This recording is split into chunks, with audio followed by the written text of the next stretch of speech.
Bom dia a todos. Vamos dar início à sessão da primeira turma ordinária da 4ª Câmara da primeira sessão de julgamento do CAF, período da manhã do dia 20 de janeiro de 2021. Estão presentes os conselheiros Cláudio de Andrade Camerano, Daniel Ribeiro Silva, Carlos André Soares Nogueira, Luciane Oshihara Tranzanin, Itamar Arthur Magalhães Alves Ruga, Letícia Domingues Costa Braga, André Severo Chaves e Luiz Augusto de Souza Gonçalves.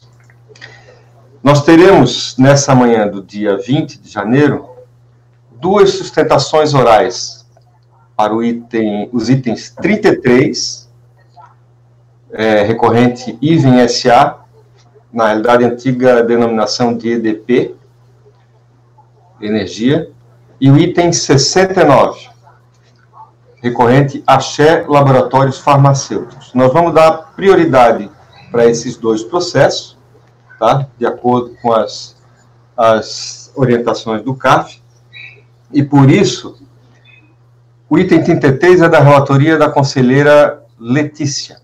Tá? Eu pediria o apoio que apregoasse e chamasse o patrono à sala de reuniões. Item 33. Ok, presidente, irei convocá-lo. Item 33 da pauta, Dr. Lucas, seu processo será julgado agora. Por favor, verificar mensagem privada no chat. Item 33 da pauta, Dr. Lucas, seu processo será julgado agora. Por favor, verificar mensagem privada no chat. O patrono já foi convocado, presidente. Muito obrigado, Janaína.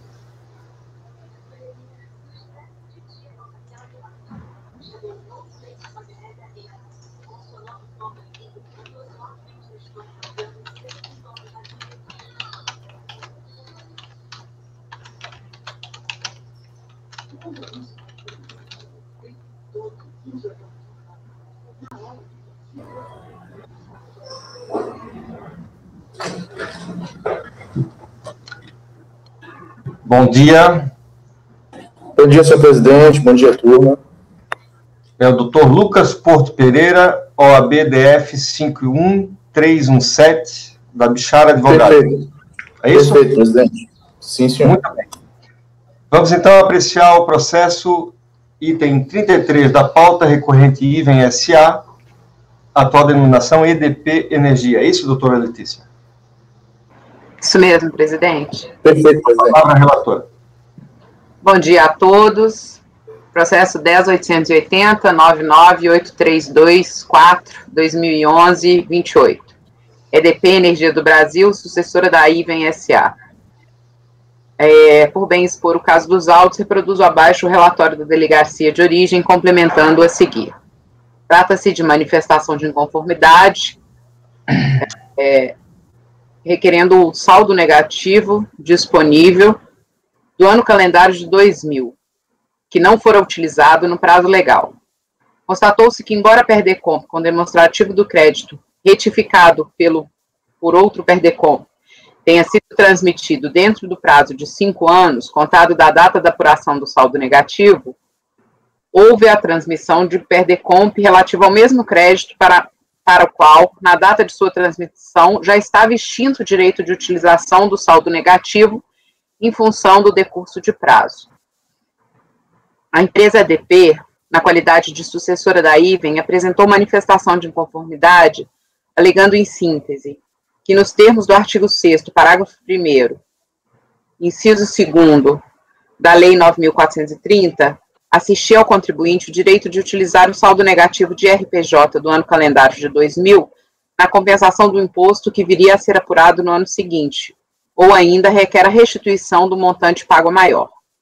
Deste modo, em sendo passível de restituição o valor do saldo negativo do IRPJ, passou a ser utilizável também depois do evento da 10.637, na compensação de débitos relativos a quaisquer tributos e contribuições administrados pela Receita Federal. Amparado pela legislação tributária, o contribuinte argumenta que transmitiu o Perdecomp original em 28 de janeiro de 2005, por meio do qual utilizou parte do referido saldo negativo para a quitação de outros tributos. Por restar saldo negativo disponível, em 21 de 3 de 2007, transmitiu outro Perdecomp, objetivando a extinção de débitos de janeiro e março de 2005. Tendo em vista que a Receita reconheceu integralmente os pagamentos antecipados, alega ter assegurado seu direito à compensação, transmitido em 21/3/2007, nos termos do artigo 168 do CTN, pois o PERDECOMP com os demonstrativos tinham sido transmitidos dentro do prazo decadencial. De acordo com a consulta 345 e decisões proferidas pelo CARF, entende que seria possível a apresentação de declaração de compensação após o prazo de 5 anos, como no caso dos autos. Não obstante a declaração de compensação inicial tenha interrompido o cômputo do lustro decadencial previsto no 168 do CTN, cumpre destacar que a requerente é a pessoa jurídica optante pelo regime de apuração do lucro real, e que, assim, o direito de utilização de seu saldo negativo não está sujeito ao referido prazo. Cita acórdãos do CARF, onde consta que o prazo decadencial de 5 anos para pedido de restituição seria inaplicável para o caso de saldo negativo de RPJ e CSL, requerer o recolhimento da manifestação de inconformidade. Entretanto, quando da decisão pela Delegacia de Origem de Florianópolis, não reconheceu-se o direito ao crédito. Inconformada, interpôs a contribuinte recurso a esse conselho, arguindo em síntese. Primeiramente, tem uma questão de tempestividade, porque a DRF de Florianópolis julgou improcedente a manifestação, contudo, o resultado do julgamento realizado pelas autoridades remeteu o termo de intimação ao antigo endereço da recorrente, fazer constar neste ofício, o nome da empresa Iven, que já não existia mais, sendo que o AR teria sido recebido em 17/6/2015. Entretanto, a recorrente já havia alterado seu endereço há mais de 3 anos e informou o fato à Receita, além de que a recorrente teria realizado sua opção pelo domicílio tributário eletrônico em 23/9/2014. Que a recorrente somente tomou ciência ao consultar o relatório de restrições de débitos inscritos em dívida ativa. Quanto ao mérito, a recorrente reconhece a faculdade de utilização de crédito relativo a recolhimento efetuado há mais de 5 anos, desde que o respectivo pedido de restituição tenha sido transmitido dentro do prazo da IN 1300 de 2012. E que também a solução de consulta 356 se aplica ao caso interno.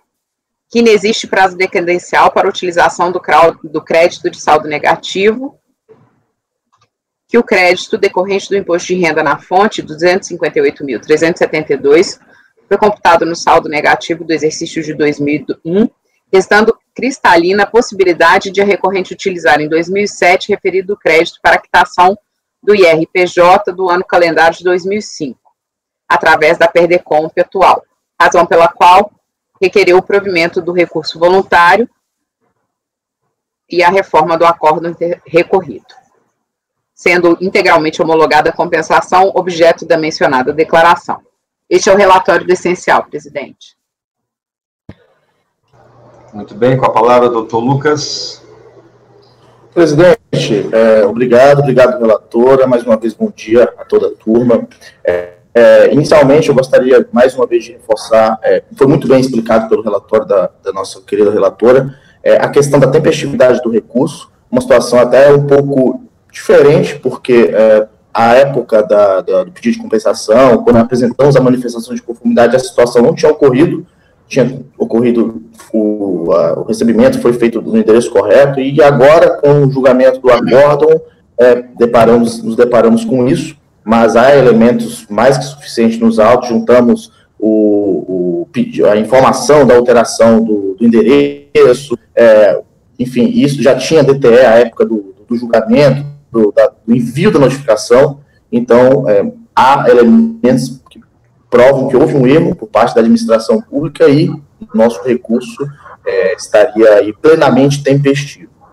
Entrando no mérito, rapidamente, para não ficar repetitivo, senhor presidente, mais uma vez reforçamos que o pedido, o crédito em si, ele foi integralmente reconhecido, o envio do pedido de compensação ele ocorreu dentro do prazo de 5 anos, e o que discute aqui é realmente a questão do uso desse saldo residual.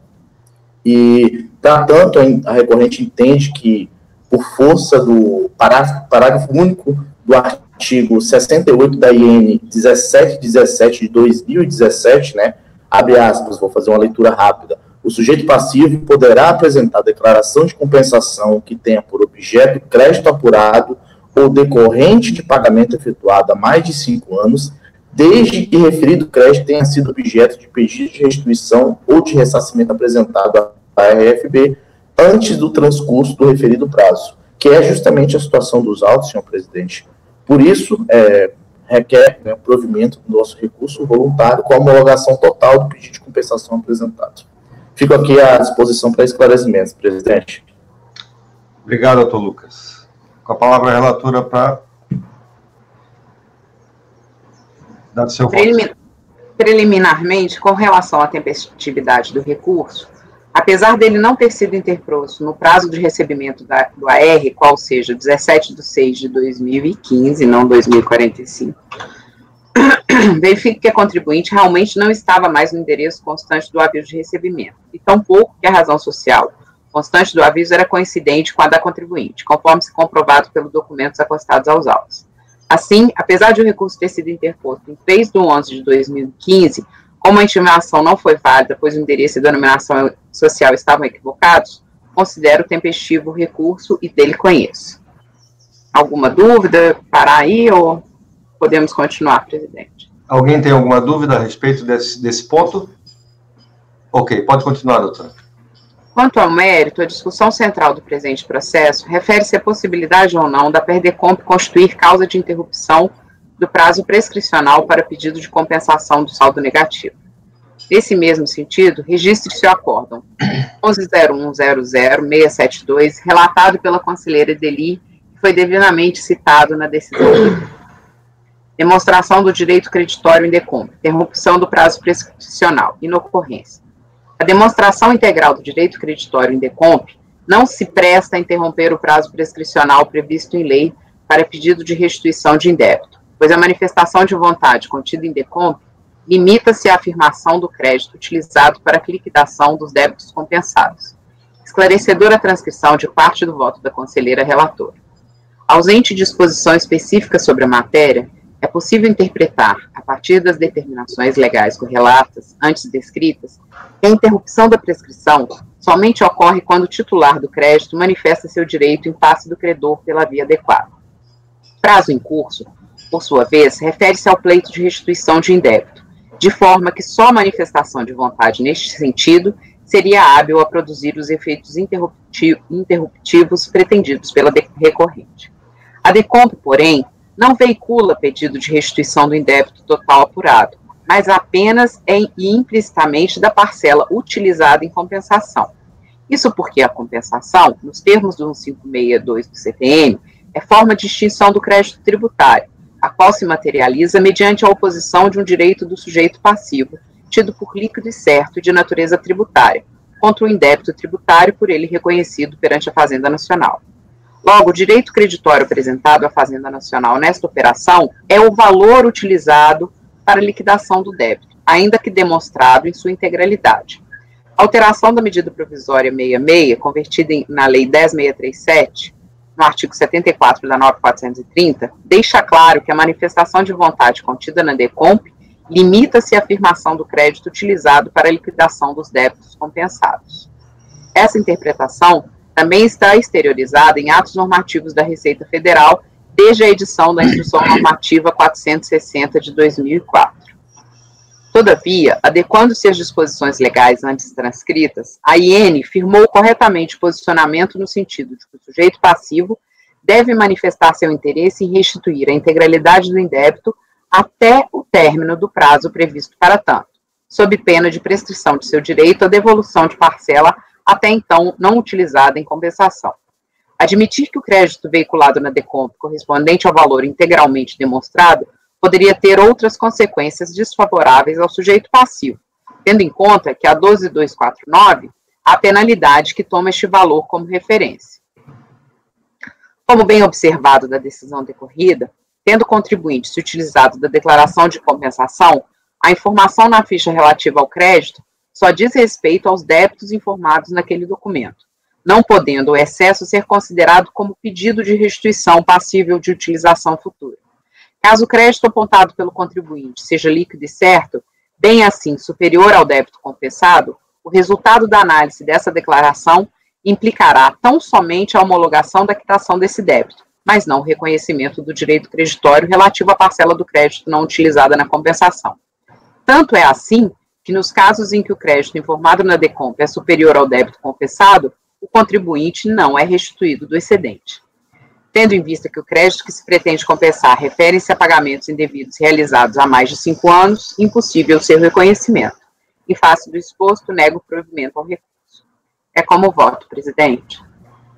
Aberta a discussão.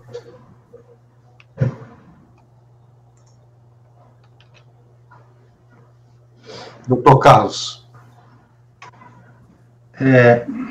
Conselheira, eu tô olhando aqui os documentos do processo, ainda não cheguei lá. Veja, eu entendo o seguinte, o prazo, na verdade, eu acho que eu entendo como prazo decadencial, de 5 anos, ele é o prazo para formalizar o crédito, para pedir a restituição dele.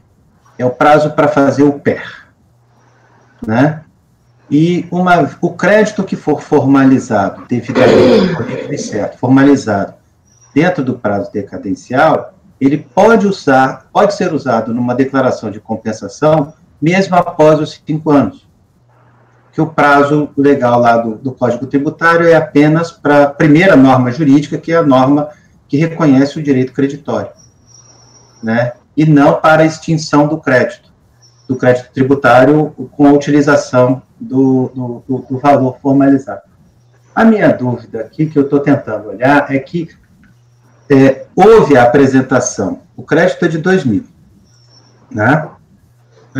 Houve a apresentação do primeiro PER em 2005, se eu não me engano. 5, isso. Isso. Ele formalizou um crédito de quanto? Porque depois ele foi retificado. Eu estou tentando entender qual foi a retificação, o que foi retificado em 2007. No relatório não está constando. Porque, veja, o crédito que eventualmente tenha sido formalizado dentro do prazo quinquenal, né, eu entendo que pode ser usado mesmo após os 5 anos. E não há prazo legal para a compensação, para a extinção do crédito tributário, apenas para pedir a repetição de indébito, né? Então, eu preciso saber, no PER original, qual o crédito que foi pedido, né? Porque esse aqui que está em questão, final 2487, formaliza um crédito de 117.331,56, mas ele já é transmitido em 2007, né? O original foi transmitido em 28 de janeiro de 2005, final 8774. Estou tentando ver se ele está aqui anexo à manifestação de inconformidade. Ainda não cheguei lá.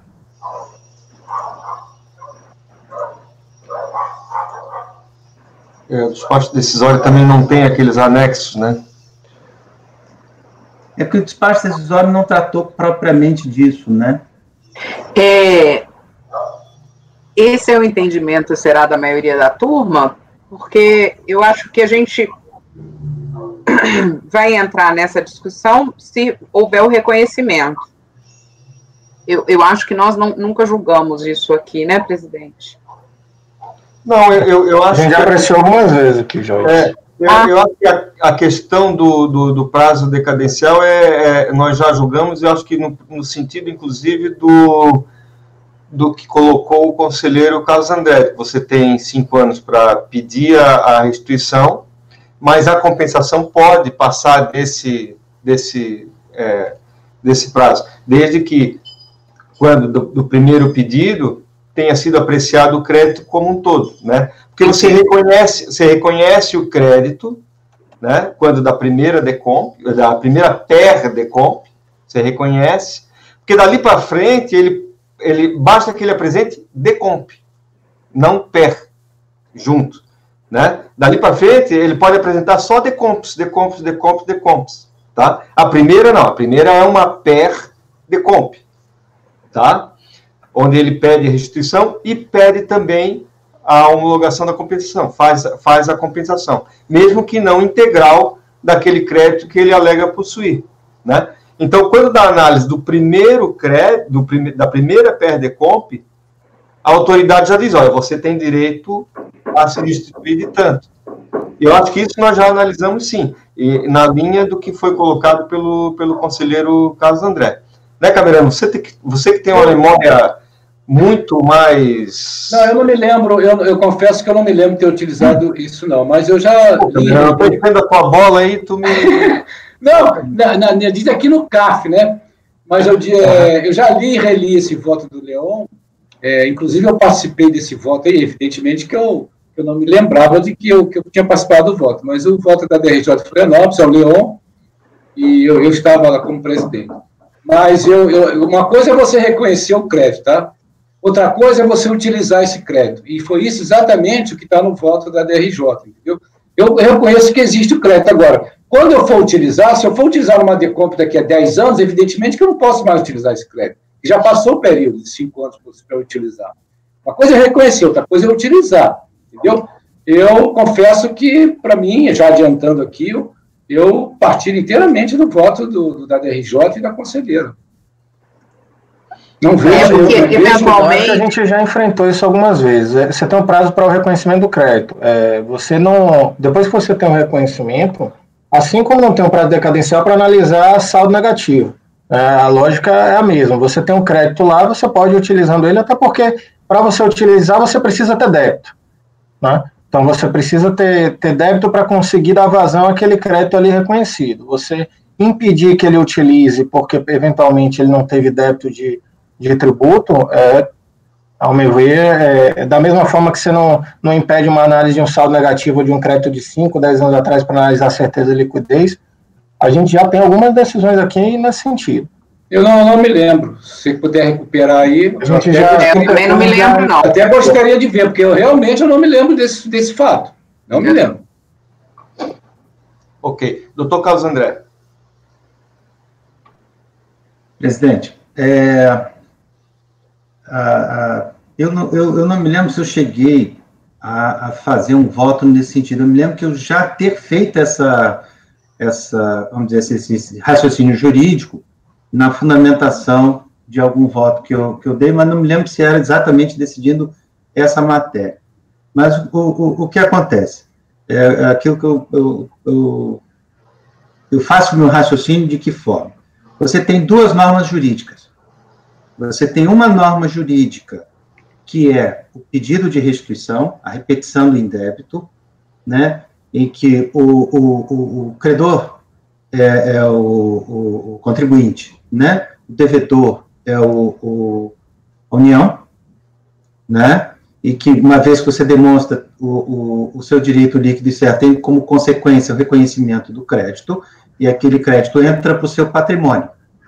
E você tem uma segunda norma jurídica, que é a norma jurídica de extinção do crédito tributário, e que você utiliza aquele crédito advindo da primeira para extinguir o crédito tributário, que é o credor é a União, e você é o sujeito passivo daquela obrigação. Muito bem. O Código Tributário, lá no artigo 168, ele diz, o direito de pleitear a restituição extingue-se com o decurso de prazo de 5 anos, contados aí, né? Então, ele estabelece um prazo de 5 anos para o exercício da primeira norma jurídica, que é a norma jurídica para pleitear o crédito perante a União, né? Uma vez pleiteado esse crédito, não há um prazo para a aplicação da segunda norma jurídica, que é a norma de extinção do crédito tributário, né? Que já não tem mais relação, embora a gente tenha acostumado a tratar as coisas juntas, porque a gente trata PER decomp, como se fosse uma coisa só, é outra norma jurídica, a norma jurídica de extinção do crédito tributário. Ele tem aquele crédito no patrimônio dele, né? Ele tem aquele valor a receber da União, e ele utiliza isso para a extinção do crédito tributário. Então, a não ser que se interprete que esse prazo se aplica analogicamente à declaração de compensação, a outra norma jurídica, o que eu não faço, né? Não há um prazo para o exercício do direito à compensação, desde que o crédito tenha sido, né, devidamente formalizado no prazo decadencial lá do artigo 168. É assim como eu entendo, né?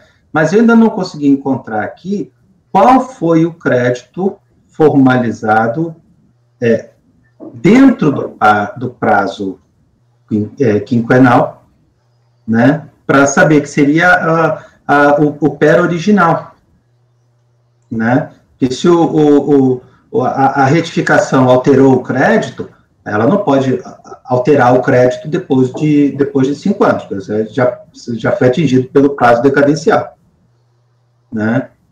Mas eu ainda não encontrei aqui, eu estou dando uma olhada, ver se eu encontro. Não sei se eu me fiz claro, assim, no meu raciocínio. A IN, a ação normativa vigente à época lá, 600, o artigo 27, está no voto da RJ. Não está claro ali o suficiente? Para mim, me parece muito claro.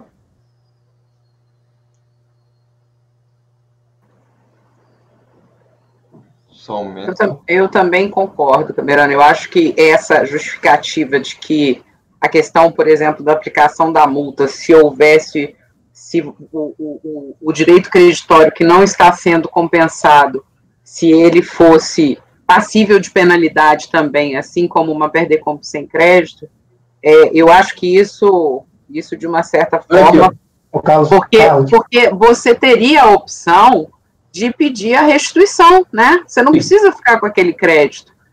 Não é porque você não tem tributo a pagar que você vai ficar com crédito e esperar a prescrição ou decadência. Claro, me permita que eu li o artigo 27 da IN.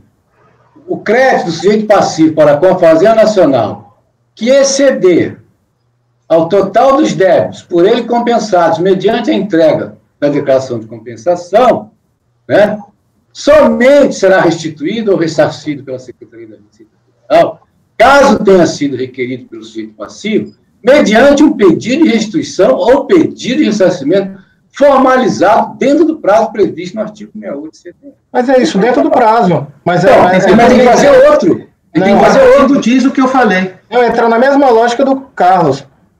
Você vai ter direito a restituir o que tiver além daquele PER-DECOMP se esse pedido for feito dentro do prazo de 5 anos. Exatamente. Ele está dizendo que é o excesso. Sim, mas ele pediu exatamente para ele não fazer o pedido só daquele limite. Se ele pediu o crédito todo, foi reconhecido o crédito todo, ele usou parte. Não, o excesso do crédito já estava no PER-DECOMP lá. Só que ele não utilizou. Ele já cumpriu o prazo. Não, mas ele não utilizou. O que a IN está dizendo é assim, ó, se você utilizar o excesso, se você quiser utilizar o excesso superior aos débitos daquele DECOMP, você tem que fazer um outro pedido. É a interpretação que eu faço desse artigo. Não, aí você tem que fazer um novo PER da diferença? Ele tem que fazer um novo PER, é o que está escrito aqui textualmente. Eu não concordo. Concordo com o Camerano, a interpretação dele. Senão não falaria em excesso. Senão não falaria em excesso. O PER-DECOMP original está junto da manifestação de inconformidade. Só uma coisa, doutor Itamar. A minha interpretação está na linha do doutor Carlos André. Eu concordo que esse artigo 27 ele fala do excesso. O excesso somente será restituído. Restituído, ou seja, pago em dinheiro, se ele pedir. Se ele não pedir, não vai pagar em dinheiro. O que aconteceu nos autos, ele não pediu. Ele não pediu restituição. Ele está querendo compensar. Ele tem o direito ao crédito. Se o artigo 165 do Código Tributário diz que o sujeito passivo tem direito à restituição ou ao crédito, independentemente de prévio protesto. Ou seja, ele tem esse direito. E aqui, esse artigo 27, uma interpretação restritiva, diz que somente será restituído, ou seja, se ele não pedir, a gente não dá o dinheiro para ele. Se ele pedir, a gente dá. Ele tem o direito ao crédito. Eu acho que não seria eficiente exigir um outro documento para ele ter direito ao crédito que já foi reconhecido. Ele já apresentou um documento, ou seja, iria burocratizar demais a operação. Ele já apresentou uma decomp, informando o crédito, dentro do prazo. Após, ele tentou utilizar esse crédito que já foi reconhecido. Então, a minha interpretação, para finalizar, senhor presidente, é nessa linha, que o Código Tributário diz que ele tem direito independentemente de prévio protesto, ou seja, a máquina pública deveria reconhecer, como a IN 210 colocada no voto, reconhecer e já restituir automaticamente, porque ele tem direito, se ele pagou a mais, é o crédito dele. Então, minha interpretação está nessa linha, senhor presidente. Só para contribuir para o debate, contribuir entre aspas, né, porque pode confundir mais ainda.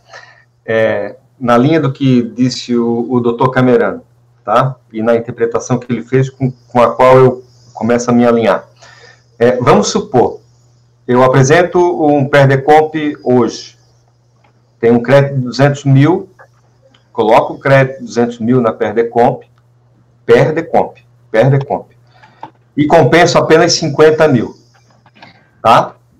Jogo um débito de 50 mil. Então, eu teria, em tese, um crédito de 150 mil, ainda a receber, ou a compensar, tá?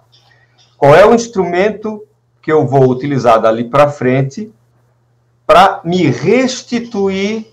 Eu não quero compensar mais aquele valor, a empresa acabou hoje, não tenho mais débito para compensar nenhum. Ou mesmo que a empresa continue, eu não tenho mais débito para compensar, não quero mais compensar nenhum débito com aqueles 150 mil reais. Como é que eu vou fazer para receber esses 150 que foi me dado o direito nesse momento?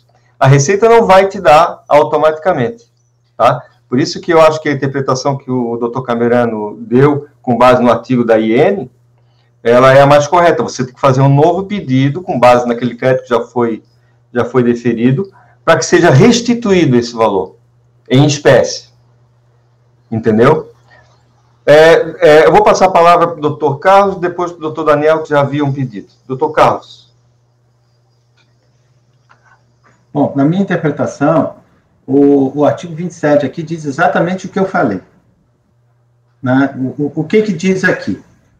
O crédito do sujeito passivo com a Fazenda Nacional que exceder o total dos débitos por ele compensados, mediante a apresentação de decomp. É exatamente essa situação. Ele apresentou um PER de 200 mil e uma decomp de 50 mil. Sobraram 150. Né? Somente será restituído ou ressarcido em que situação? Qual é a restrição que ele faz? Caso tenha sido requerido, mediante pedido de restituição, dentro do prazo de 5 anos, do artigo 168. Caso o PER tenha sido entregue dentro do prazo de 5 anos, ou seja, o crédito tenha sido formalizado dentro dos 5 anos. Né?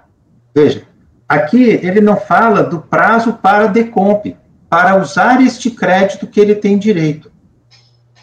Né? Ele não tá falando isso, ele está dizendo o seguinte, o PER tem que ser dentro dos 5 anos. Né? Não tem nenhum sentido eu formalizar este crédito de novo. Eu entendo, não sei se é essa a prática da Receita Federal lá, porque eu nunca trabalhei exatamente com isso lá no CEORT, mas eu entendo que seria uma simples petição no processo. Meu crédito já está formalizado. Né? Olha, aquele crédito eu não vou usar em declaração de compensação, não, eu quero que ele seja restituído em espécie. Veja, eu não consigo entender, e este artigo aqui não diz que haja um prazo para compensação. Ele exige que o PER tenha sido tenha sido formalizado dentro dos 5 anos. Né? Essa é a forma como eu entendo. Eu não vejo nenhuma antinomia entre a interpretação que eu tenho da lei e a redação aqui do artigo 27 da IN.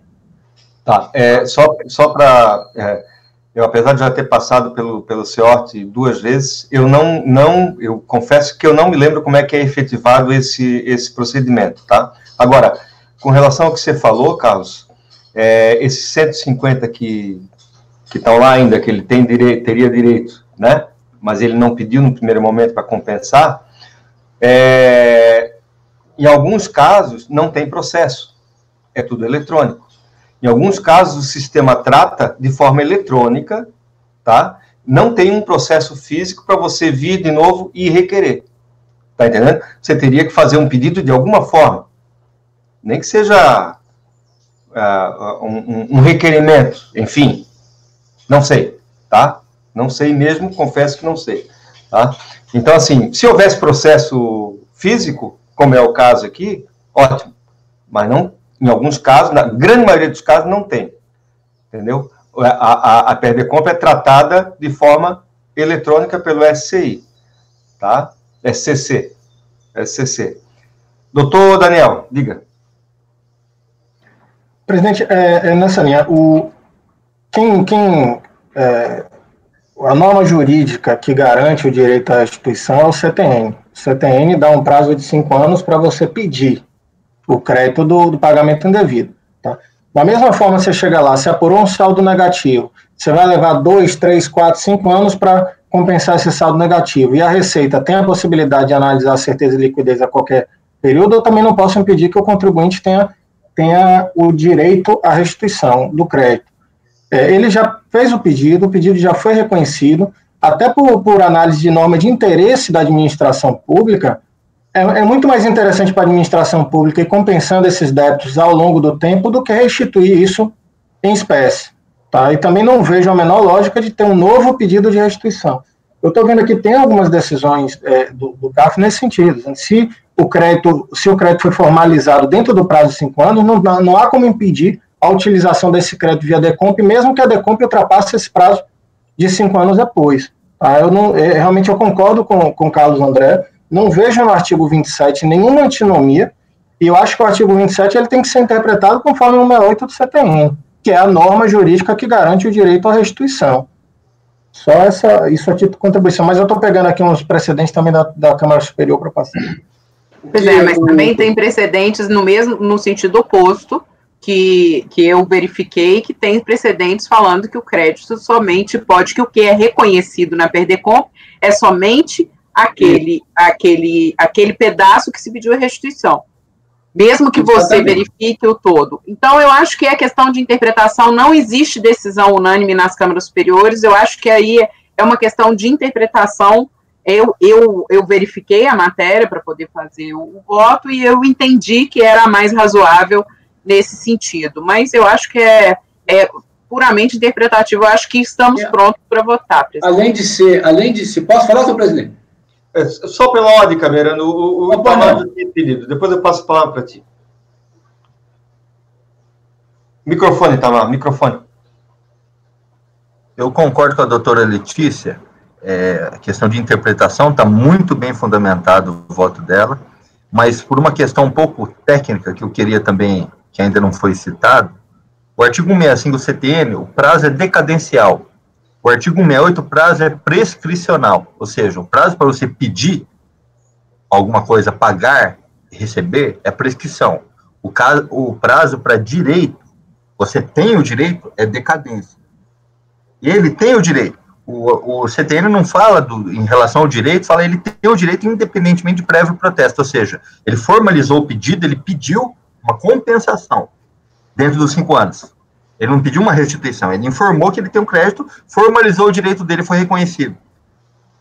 Então, independentemente de prévio protesto, ele tem o direito do crédito, isso não se discute. A questão agora é se ele pode utilizar ou não na DECOMP. Aquele artigo 27 diz a Receita restitui se ele pedir a restituição dentro do prazo. Mas o que nos autos ele está querendo compensar. Então, a única colocação que eu queria complementar é que o direito dele, prazo decadencial, já foi formalizado dentro do prazo e foi reconhecido o direito. Então, na linha do Dr. Carlos, eu estou na linha de que formalizado ele não está pedindo espécie, ele tem o direito a compensar. Era só uma colocação em relação a prazo aí que eu queria acrescentar. Doutor Camerano, agora sim. Pois não. Eu respeito todas as opiniões, evidentemente, nessa turma, é óbvio, isso aí é uma praxe nossa. Mas eu entendo o seguinte, além da interpretação, este é o pensamento da administração tributária. O pensamento da administração tributária está expresso lá no despacho decisório, e eletrônico. Eu me permito ler aqui.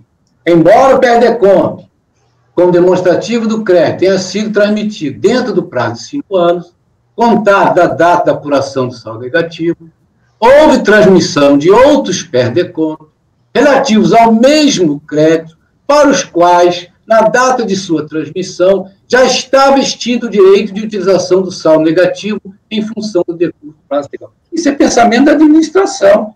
Isso está no despacho decisório, eletronicamente. Então, isso já é da administração. É assim que a administração pensa. É assim que ela está vendo essa situação. Então, eu acho que, de acordo com a interpretação e aliado a esse pensamento da administração, eu, sinceramente, eu estou alinhado com o voto da relatora. Ok. Vamos partir, então, para a votação, tá? Voto da doutora Letícia. Doutor Carlos, queria falar alguma coisa?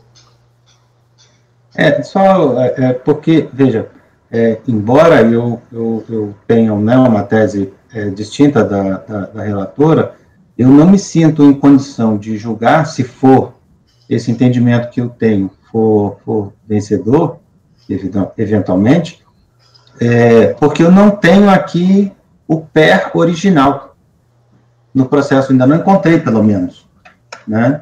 Eu não sei se ele consta. Você olhou a manifestação de conformidade, Carlos? Ele está no final dos documentos anexados. Não, o que está lá, eu tô justamente com ele aberto aqui, o que está lá é o PER, o último lá, é o PER final 6056, que... Não, tem o 8774 também, o que foi apresentado em 28/4/2005, com valor de 117 mil. Ele está na página 109, a partir da página 110 da manifestação de conformidade. E pelo que consta do relatório, Carlos, ele pediu o total do saldo negativo, que é de 117.331. Mas teve uma retificação, Luiz.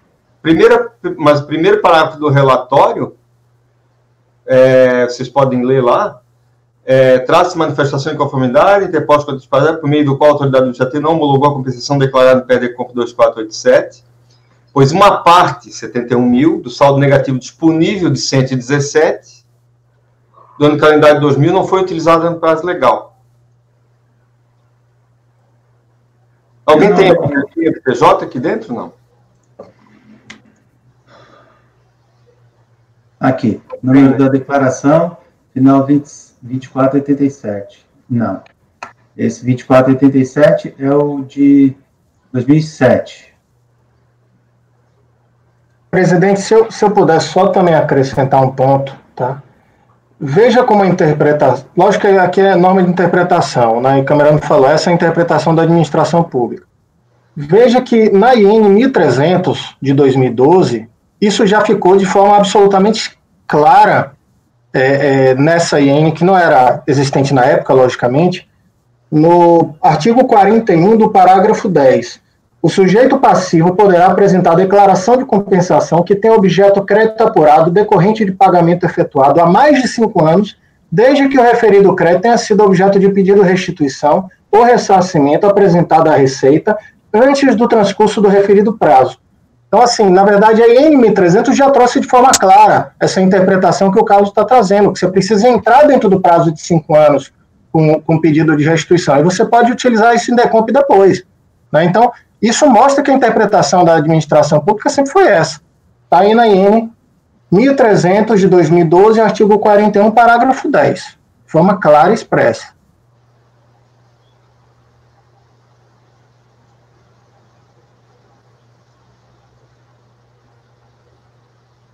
Ok. Vamos lá. O Carlos está em dúvida ainda, né? Eu só encontrei a PDComp, o 8774, que é o objeto, e depois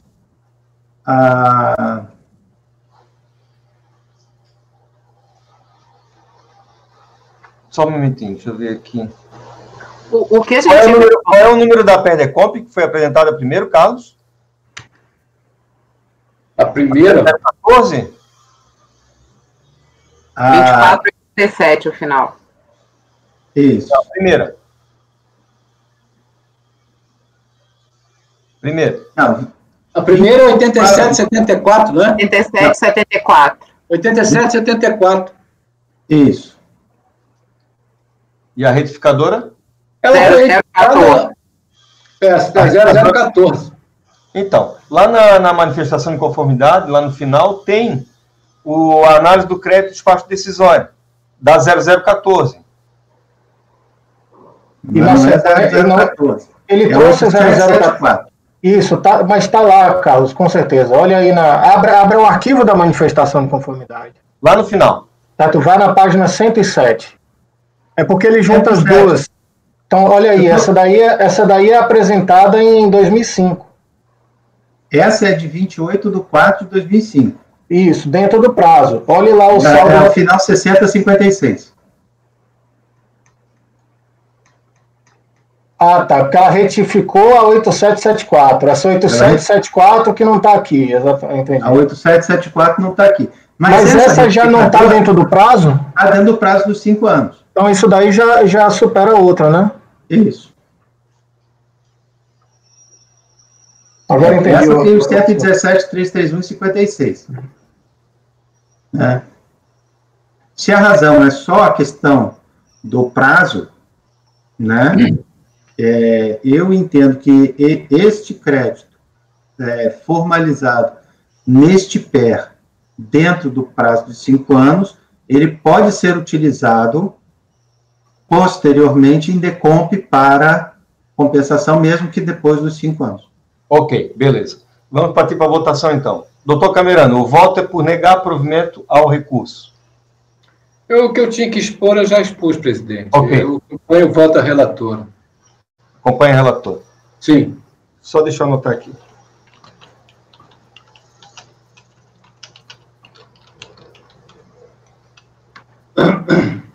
Doutor Daniel. Presidente, eu vou abrir divergência pelos fundamentos já apresentados. Eu acho que a instrução normativa vigente na época ela é consistente com o que diz o artigo 168, e depois a administração pública, na IN 1300, de forma expressa e ainda mais clara, demonstrou o entendimento dela que o que é necessário é que ele entre com pedido de restituição dentro do prazo de 5 anos. E ele pode depois utilizar isso por decomp fora desse prazo. Tá? Então, eu vou abrir divergência para dar provimento ao recurso. Ok. Doutor Carlos, não precisa nem perguntar, né? Eu acompanho a divergência. Mas o senhor diga para que fique registrado, por favor. Sim, eu acompanho a divergência. Ok. Luciana? Eu vou votar com a divergência também, presidente.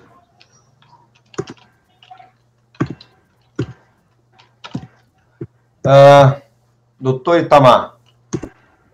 Acompanha a divergência, no sentido de que o crédito registrado dentro do prazo confere direito ao interessado.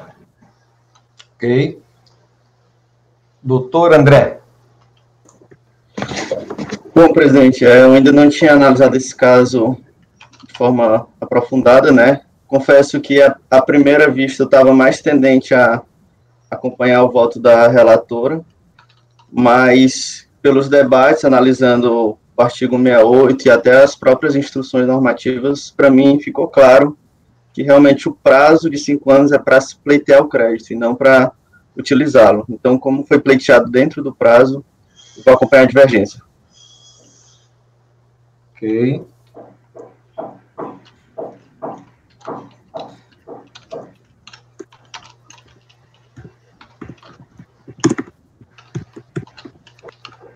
Bom, eu vou acompanhar a divergência também. Então, temos por maioria de votos, dar provimento ao recurso para homologar as compensações realizadas no âmbito da DECOMP apreciada neste processo, tá? Aqui não tem crédito a ser reconhecido, né, Letícia? Tem só a homologação da compensação, não é isso? O presidente acha que precisa falar alguma coisa no dispositivo sobre o... eu acho melhor colocar conhecer o recurso por causa dessa dúvida sobre a tempestividade. Sim. Sim. Por unanimidade de votos, conhecido, né, o recurso, tá? E, no mérito, por maioria de votos, dar provimento ao mesmo para homologar as compensações realizadas, tá? Vencidos os conselheiros Letícia e Camerano, ok? E designado para redigir o voto vencedor, conselheiro Carlos André. Tá ok, Carlos? Pode ser?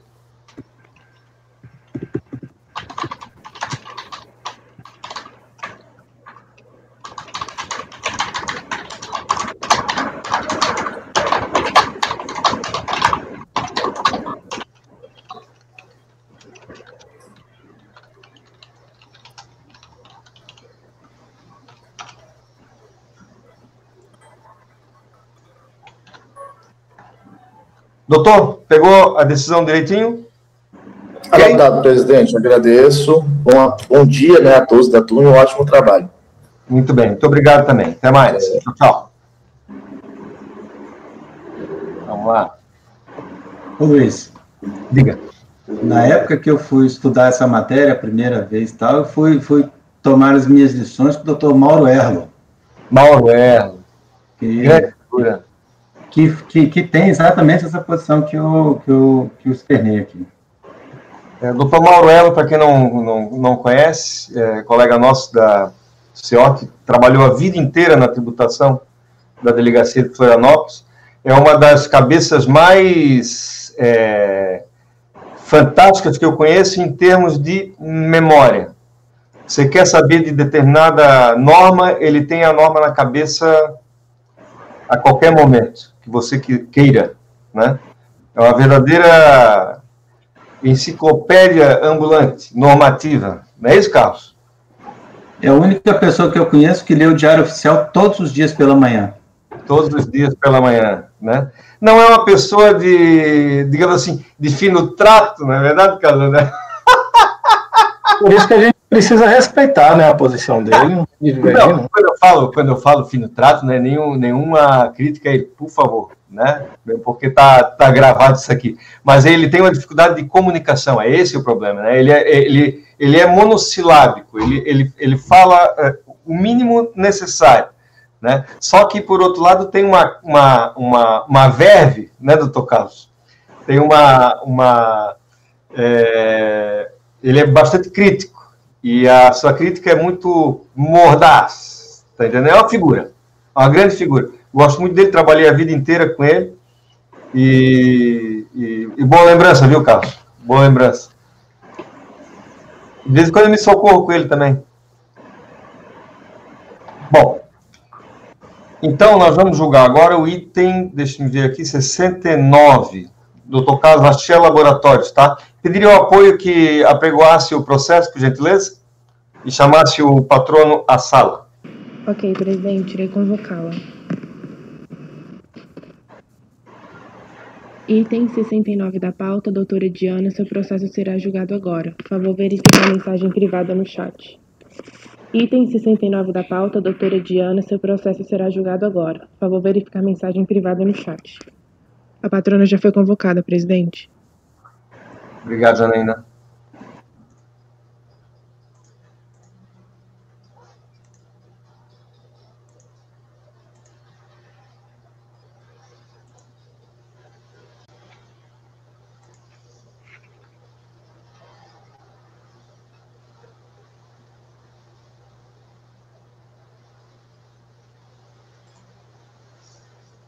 Diana, seu microfone está desligado. Ainda está desligado, doutora Diana. Agora sim. Agora sim? Agora sim. Bom dia a todos. Bom dia, doutora Diana Piatti Barros Lobo. É isso? Isso, doutor Luiz Augusto. OAB SP 241582, Machado Maia. Correto? Perfeito. Ok. Seja bem-vinda à turma 1401, doutora Diana. Obrigada. Meu som, só para confirmar, meu som e minha imagem estão adequados? Tá ok. Eu vou pedir para projetar aqui um PowerPoint. Posso começar a projeção? Não, ainda não, doutora Diana. Primeiro o doutor Carlos vai fazer o relatório do processo, depois eu abro a palavra para a senhora. Tá ok? Tá bom, obrigada. Imagina. Doutor Carlos, com a palavra. Bom dia a todos. Bom dia, patrona. Bom,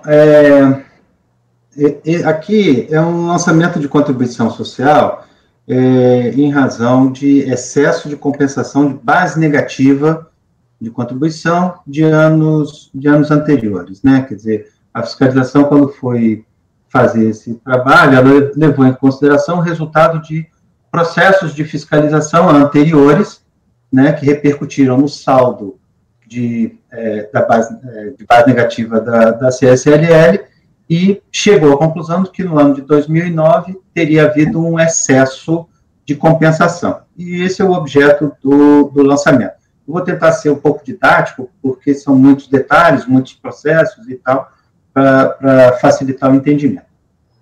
Então, trata o presente processo de lançamento de ofício de contribuição social, no ano de 2009, em razão de compensação indevida de base de cálculo negativa da atividade geral, com resultado da atividade geral. Em apertada síntese, a autoridade fiscal constatou, em razão de procedimentos de fiscalização anteriormente realizados, que houve a redução do saldo de base negativa de CSLL de períodos anteriores disponível no ano de 2009. Desta forma, a compensação realizada neste ano calendário, no valor de 32.639.000, seria parcialmente indevida. O excesso seria de 11.149.000. Os lançamentos de ofício que resultaram nas reduções ou reversões das bases negativas de CSLL constam dos seguintes processos, estão listados, né? Final 72, 17, 61, 14 e 51. Entretanto, no momento em que a fiscalização efetuou o presente lançamento de ofício, parte dos processos acima listados já havia sido julgada em primeira ou segunda instância administrativa. Então, a autoridade fiscal teve o cuidado de levar em consideração, na sua apuração, os resultados dos julgamentos administrativos ocorridos até então. A partir dos resultados dos julgamentos em TRJ e CARF, elaborou a tabela abaixo, que demonstra como os lançamentos de ofício efetuados nas fiscalizações anteriores afetaram o saldo de base negativa de contribuição social no ano calendário de 2009. Ele fez uma primeira tabela só com os lançamentos, e depois fez uma segunda tabela adequando às decisões da RJ e CARF.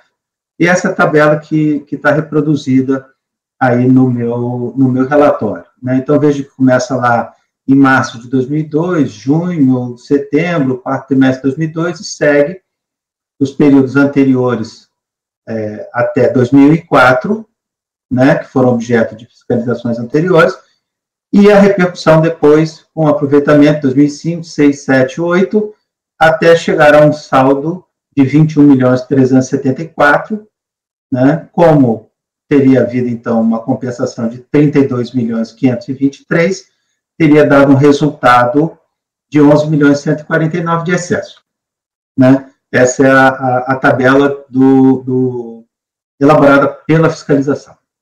Muito bem. Na tabela acima, observa-se que os lançamentos controlados nos processos final 17, final 14, haviam sido inteiramente exonerados, né? Então, ele já excluiu os efeitos desses dois processos, né? Portanto, os lançamentos de ofício hora sob exame somente afetaram o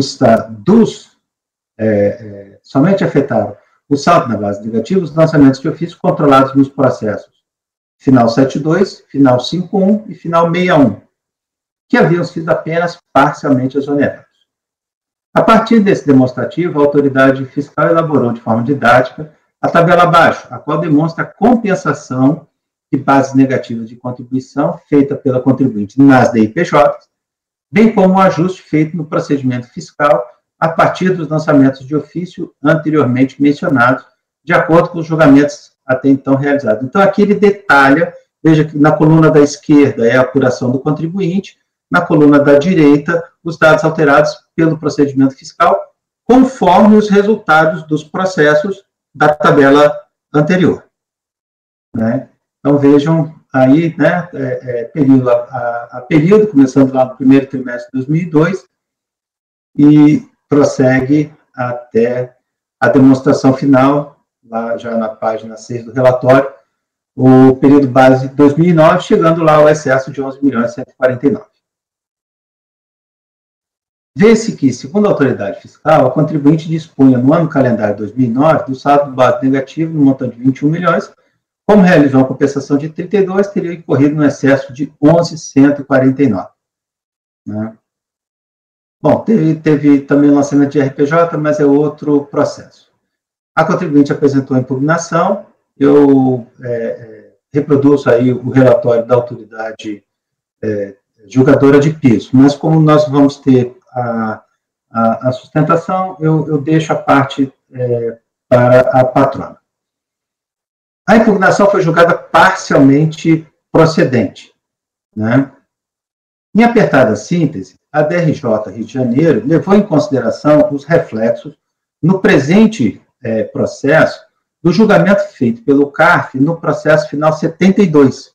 Quer dizer, depois do lançamento, houve mais um julgamento num daqueles processos originais que afeta o saldo em 2009. Né? Então, conforme se pode ver no seguinte excerto. O processo final 72 já foi julgado pelo CARF e aguarda apreciação de embargos de declaração.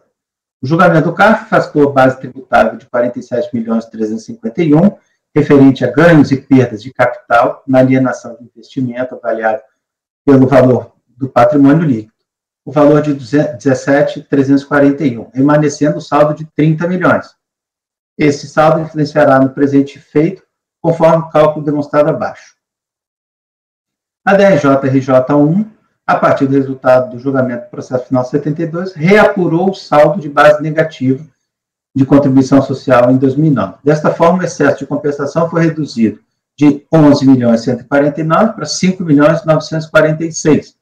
E está aí, eu elaborei essa tabelinha para facilitar essa visualização, a diferença, né, do que foi feito no lançamento e a apuração da DRJ com base nesse resultado no outro processo. Muito bem.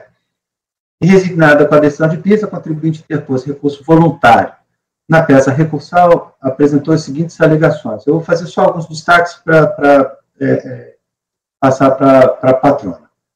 Então, da violação aos princípios constitucionais da liquidez do auto de infração, né, alegou que os créditos tributários relativos aos procedimentos fiscais anteriores teriam suas exigibilidades suspensas, nos termos do artigo 151.3 do CTN, né? Na recomposição, essa parte destacada, a recomposição do saldo base negativo de contribuição social. Neste ponto, a recorrente aduziu que a decisão do CARF no processo final 72 não apenas reduziu a infração, ganhos e perdas de capital na alienação de investimento pelo valor do patrimônio líquido de 47.351.700 para 30.010, como também cancelou integralmente a infração rendimento de participação societária, equivalência patrimonial. A partir do cancelamento dessa infração, a recorrente refez a apuração do saldo base negativo de contribuição, utilizando-se do mesmo critério adotado pela DRJ, e chegou a um saldo credor no ano calendário de 2009 de 91.277. Desta forma, haveria saldo suficiente para a compensação de 32.523, que foi realizado naquele período de apuração. O argumento essencial aqui é que a DRJ, ao interpretar a decisão do CARF, considerou apenas uma infração que tinha tido seu valor reduzido de 47 para 30, mas não levou em consideração que o CARF afastou a outra infração. Né? Em seguida, a contribuinte passou a discorrer sobre a improcedência dos outros lançamentos. Né? Por fim, alegou a impossibilidade de cobrança de juros sobre multa de ofício. Bom, esses são os tópicos, né? Em 16 de fevereiro de 2017, esta turma, com outra composição, emitiu a resolução final 447, por meio da qual decidiu sobrestar o feito, até que fosse julgado recurso especial interposto pela Procuradoria da Fazenda Nacional, em face da decisão de segunda instância lá nesse processo 72.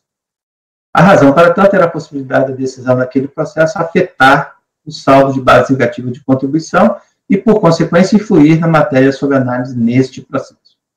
Em 17 de 10 de 2019, a recorrente peticionou nos autos, dando notícia do improvimento do recurso especial da Fazenda Nacional no processo final 72. Ou seja, a decisão que foi tomada lá é definitiva. Além disso, alegou teriam ocorrido 2 fatos supervenientes que alterariam o saldo de base negativa da contribuição.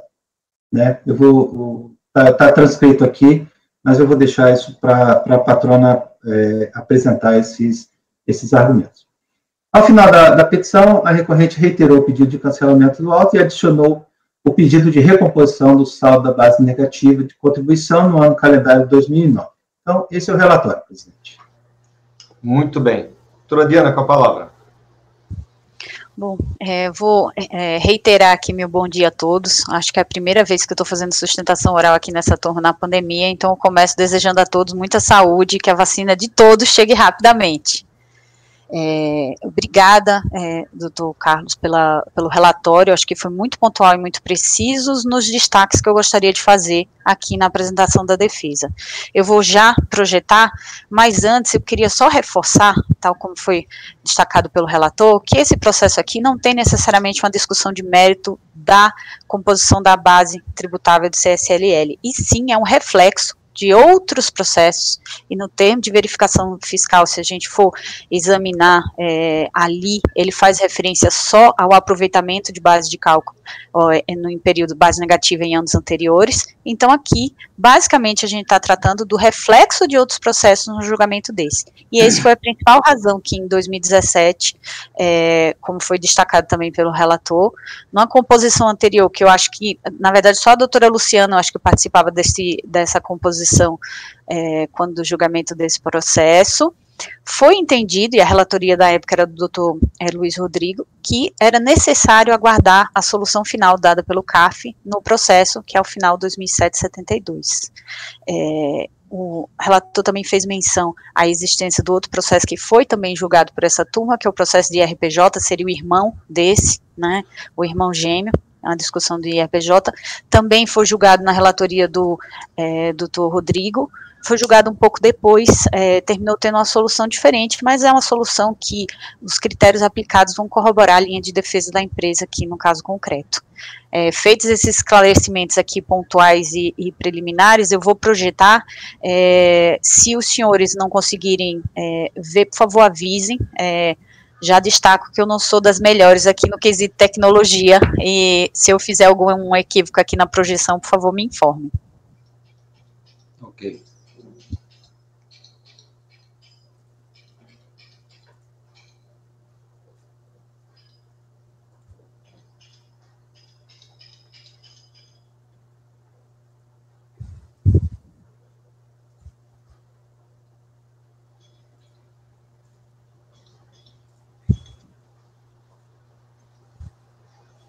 Conseguem visualizar? Sim. Ótimo. Bom, eu só não estou conseguindo colocar no modo projeção, não sei se está muito pequenininho, mas qualquer coisa eu tento aumentar depois, mas só em benefício do tempo, eu destaco que esse processo ele faz referências a 5 outros, né? No termo de verificação fiscal, o fiscal aponta, estou glosando aqui a base de cálculo negativa, porque em 5 outros processos você foi autuado com referência a esse mesmo, ao saldo que você compensa aqui. E, como bem pontuou o relator, apesar do no termo de verificação fiscal ele tratar de 5 processos, 2 deles, que são final 2007-14 e 2007-17, não interfere na composição do saldo propriamente dito. Ele faz menção à existência do processo, mas quando ele vai fazer essa tabela, que o relator muito bem pontuou, que ele usa 2 tabelas no termo de verificação fiscal, e a segunda é onde ele faz efetivamente o cálculo, a autuação desses desses processos, até porque já tinham tido decisão final favorável ao contribuinte, não interfere no cálculo. Então, aqui, basicamente, o que a gente tem que analisar são os efeitos do 2772, 2761 e 2751 no curso do processo em tela. Aqui a gente está falando base de cálculo negativa de CSL, essas atuações se referem a períodos de 2002 até 2004, e foi arrastando o saldo até em 2009 o fiscal chegar à conclusão de que não tinha saldo suficiente.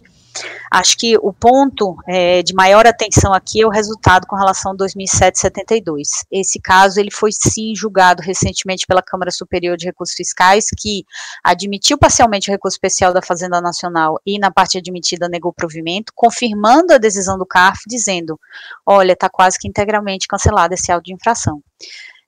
Essa menção quanto ao resultado desse processo em andamento, ela já tinha sido feita no curso do processo que está sendo julgado agora pelos senhores, só que, como destacou o relator, a gente pontuou na defesa e trouxe as evidências disso, que a aplicação da decisão tinha sido incorreta, né? Quando foi aplicar o resultado que tinha sido decidido pelo CARF, hoje é um resultado definitivo, foi reduzida apenas uma parcela na composição do saldo da base de cálculo negativa de CSL.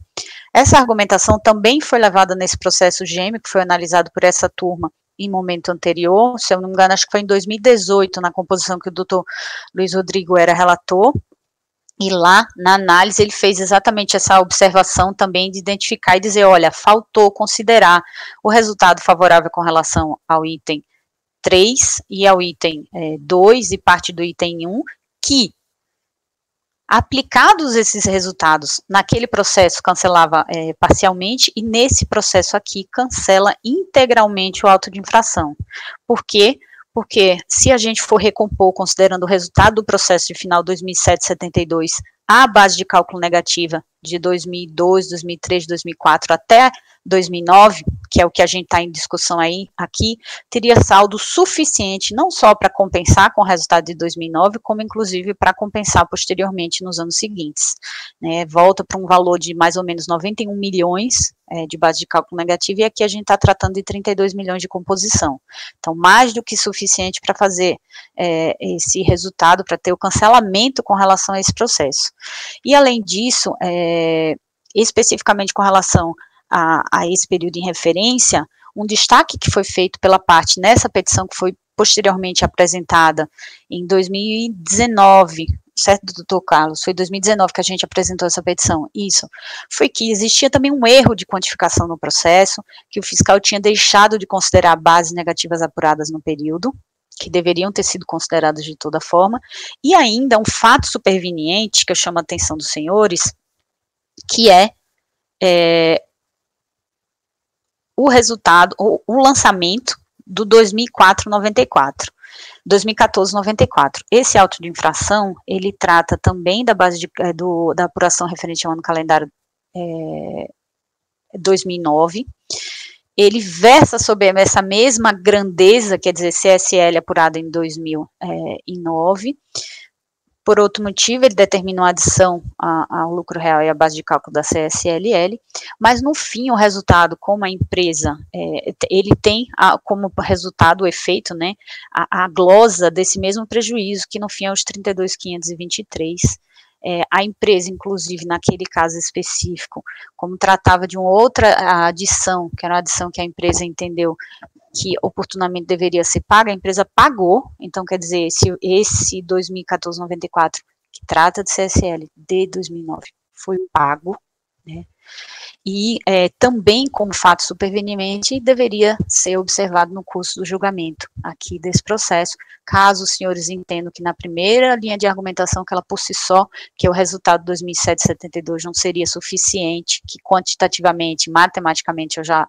antecipo que para resultar no cancelamento desse processo. E por fim, só para tratar de maneira geral dos outros processos, os outros processos também tiveram uma decisão parcialmente favorável, eu estou falando aqui do 2761 e 2751, que são os 3 outros que foram mencionados no termo de verificação fiscal. A empresa pagou um pedaço, ganhou um pedaço no curso da esfera administrativa, um pedaço está em discussão no judiciário, mas o resumo aqui para fins de quantificação é que o resultado desses processos também devem ser considerados na apuração do saldo aqui para identificar qual que seria a base tributável. E eu reforço aqui no final que matematicamente, aritmeticamente, quando a gente faz essa recomposição do saldo, considerando o que foi definido pelo CAF nos outros processos, a gente chega à conclusão de inexistência de qualquer valor a pagar. Estou projetando aqui o resultado da aplicação do 2007-72, que é esse que eu faço maior referência, porque esse foi decidido por fim, agora no ano passado, 2019, na verdade, pela Câmara Superior de Recursos Fiscais, e que é foi o processo que efetivamente consumiu o prejuízo fiscal e a base de cálculo negativa, e recompondo de acordo com o que foi decidido pela Câmara Superior de Recursos Fiscais, eu teria um saldo de 91.277, que resultaria mais do que suficiente para promover a compensação dos 32.523. Então, são esses destaques que eu queria fazer, destacando que, não obstante, tem uma referência de aplicação da decisão do 2007-72 no curso desse processo, essa aplicação não foi integral do resultado, que essa turma, quando analisou o caso gêmeo, que era de RPJ, identificou esse mesmo erro que a gente está apontando aqui na defesa e viu que a aplicação não tinha sido integral, identificou também esse outro erro que eu apontei aqui, que era a não consideração de base de cálculo negativa referente a um período específico de 2003, destacar também a existência desse outro processo, que é referente ao mesmo ano calendário, que é o 2014-94, trouxemos isso no processo como fato superveniente nessa petição apresentada em 2019, e por fim, situar os senhores com relação às discussões que ainda permanecem no 2007-61 e 2007-51, com decisões hoje ainda não finais no judiciário, mas a partezinha que foi mantida, né, uma parte de pagamento, uma parte com decisão judicial, mas que no contexto geral, aplicados os resultados, teria que ser dado provimento ao recurso voluntário para determinar o cancelamento, sim, desse auto de infração e a recomposição dos saldos da empresa, para que também não tenha os efeitos com relação ao futuro, né? Lembrando que essa questão do prejuízo fiscal e base de cálculo negativa, vão gerando problemas futuros, né, porque a empresa tem uma atuação com relação ao ano calendário, como nesse daqui, e você vai arrastando esse problema até que ele seja definido por todos os outros. Então, tem discussão ainda nos anos futuros em decorrência desse cancelamento, e por isso que a gente pede, dessa glosa, e por isso que a gente pede que seja determinado por esse CAF também a recomposição dos sistemas da Receita Federal, no SAPLI, para que se aplique a decisão a ser proferida. Eu fico à disposição dos senhores, faço referência final só a folha 1803 do processo, que é onde tem essa mesma tabelinha aqui, que a gente reproduziu aqui, da recomposição do saldo, e também as folhas 1978 e seguintes, que é onde trazemos esses fatos supervenientes e todas essas considerações quantitativas, né, com relação ao cômputo da base de cálculo negativa. Com isso eu encerro minha exposição, mas fico à disposição dos senhores para qualquer esclarecimento. Obrigada. Obrigado, doutora. Com a palavra, o relator. Muito bem, presidente. Então, passando aqui ao voto, já na parte destacada, a primeira alegação é a violação dos princípios constitucionais e liquidez do auto-infração. Neste ponto, a recorrente inicialmente aduziu que os lançamentos de ofício controlados nos processos 1972, 61 e 51 seriam objeto de contencioso administrativo no momento do lançamento, ora sob análise, e destaque teriam a sua exigibilidade suspensa, nos termos do artigo 151.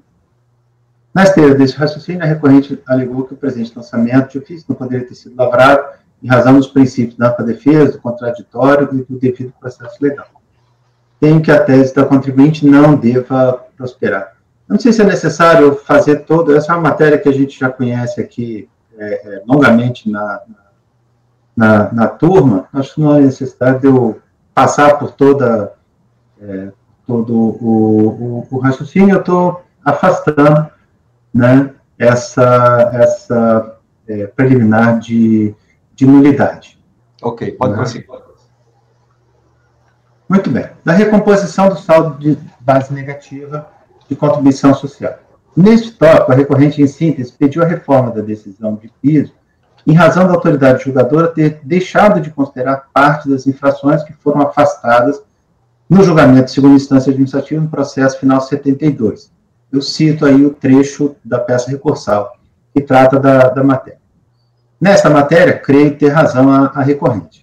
Inicialmente, verifico no sítio do CARF que no acórdão 11.02.000.157, a segunda turma ordinária da primeira Câmara da primeira sessão, de fato, afastou unanimemente a infração relativa a rendimento de participação societária, equivalência patrimonial, e a infração 02 mencionada pela recorrente no seu recurso. Transcrevo o deciso. Então, está lá na parte destacada, item 1, por unanimidade de votos, cancelar a exigência relativa a rendimento de participação societária, equivalência patrimonial. A DRJ, ao aplicar essa decisão, ela concentrou-se só no item 2, que diz, por maioria de votos, reduzir a matéria tributável a título de ganho de capital, um montante de 17.341.000, vencidos os conselheiros tais, que negavam o provimento, e vencido parcialmente o conselheiro tal, e assim segue.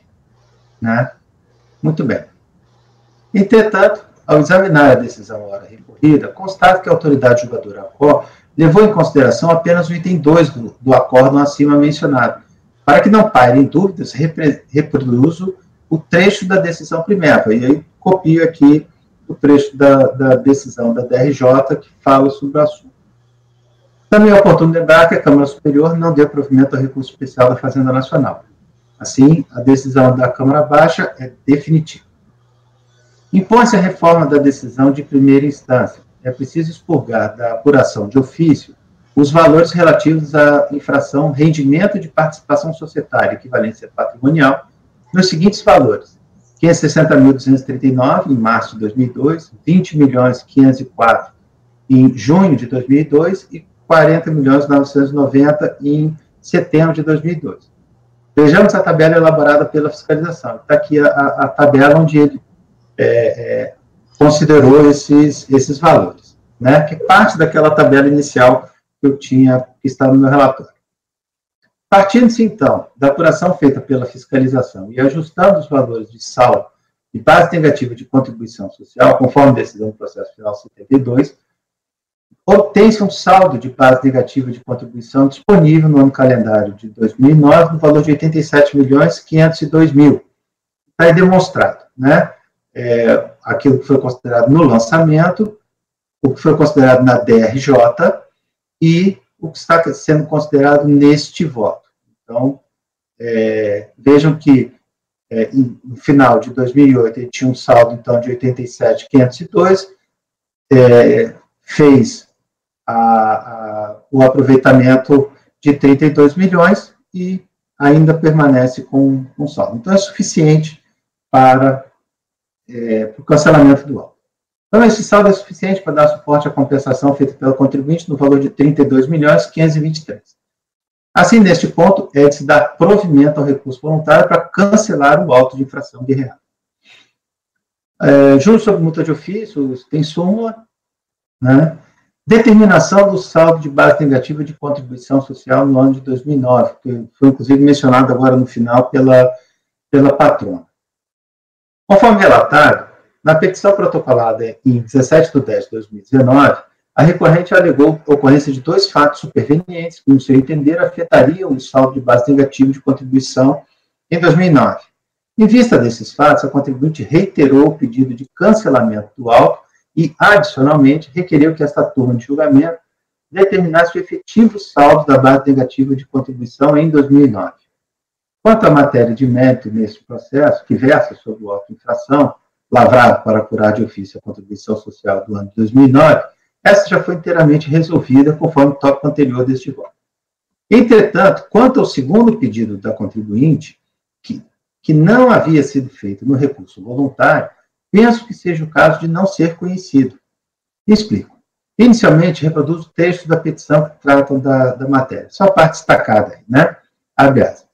Ainda em razão do lapso temporal decorrido entre a interposição do recurso voluntário, que permaneceu sobrestado, destaca-se que a base de cálculo negativa de contribuição, no período de 2009, sofreu alterações decorrentes de fatos supervenientes, consistentes, 1. O pagamento de crédito tributário de contribuição, 27 de 11 de 2014, exigido pelo processo final 94, sobre a compensação de base de cálculo negativa de montante já computado no presente feito.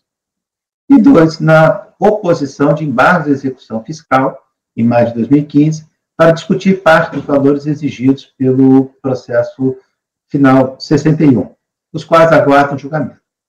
Assim, é presente para demonstrar a suficiência da base de cálculo negativa da contribuição, também com base nesses fundamentos.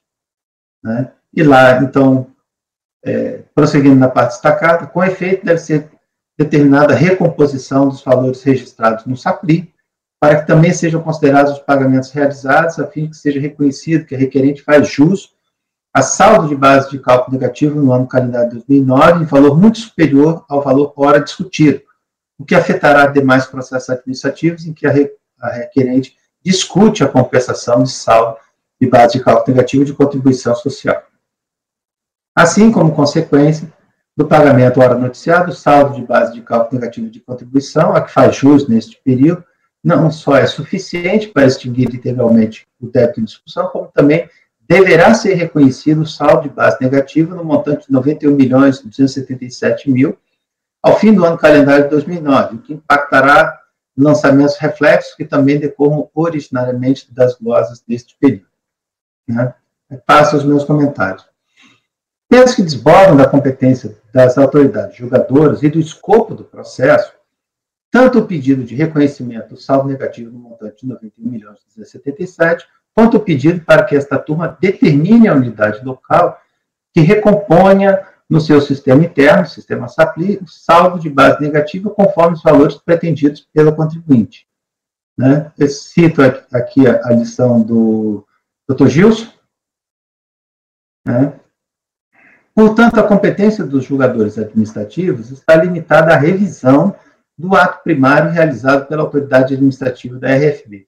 No caso, o ato primário foi externado na forma do auto de infração, por meio do qual houve a constituição de ofício do crédito tributário de contribuição relativo ao fato jurídico tributário ocorrido no ano de 2009. A competência para determinar originariamente o saldo de base negativa que poderia influir na apuração de delitos futuros é exclusiva da autoridade fiscal da Receita. A esta autoridade julgadora incumbe apenas dizer se o auto de infração ora sob análise deve ser cancelado ou mantido total ou parcialmente. Ademais, a determinação do efetivo saldo de base negativa de contribuição depende do resultado de diversos processos administrativos e judiciais que extrapolam o escopo do presente processo.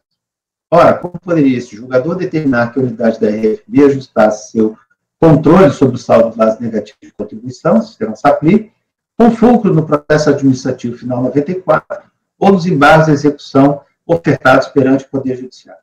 Os objetos de tais processos estão fora dos limites de cognição desta turma. Tais providências incumbem privativamente a autoridade administrativa da RFB, em razão dos diversos procedimentos fiscais, bem como dos julgamentos dos processos administrativos e judiciais, conforme esses ocorrerem. Portanto, nesse ponto, voto por não conhecer o pedido formulado na petição protocolada em outubro de 2019.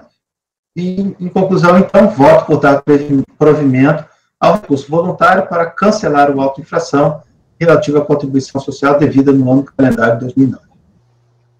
É o voto, presidente. Muito bem. Está aberta a discussão. Alguém quer fazer alguma consideração? Algum questionamento ao relator? Muito bem. Vamos à votação, então. Doutor Camerano. Acompanho o voto do relator, presidente. Doutor Daniel. Relator, presidente. Doutora Luciana.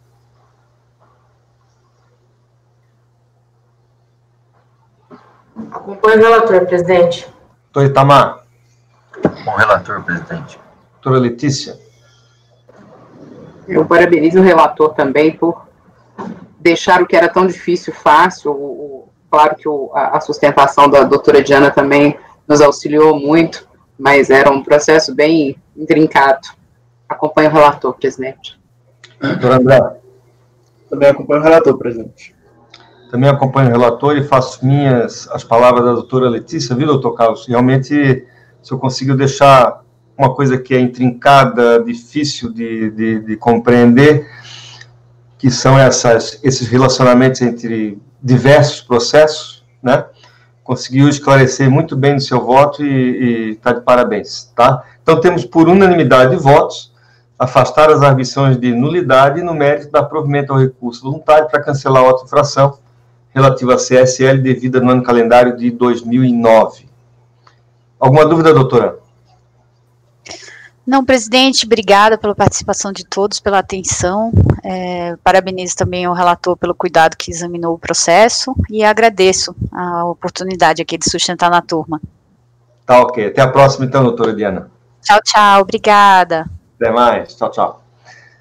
Gente, eu vou dar um intervalinho de 5 minutinhos. A gente retorna em seguida para continuar a apreciação dos processos, agora na ordem da pauta, tá?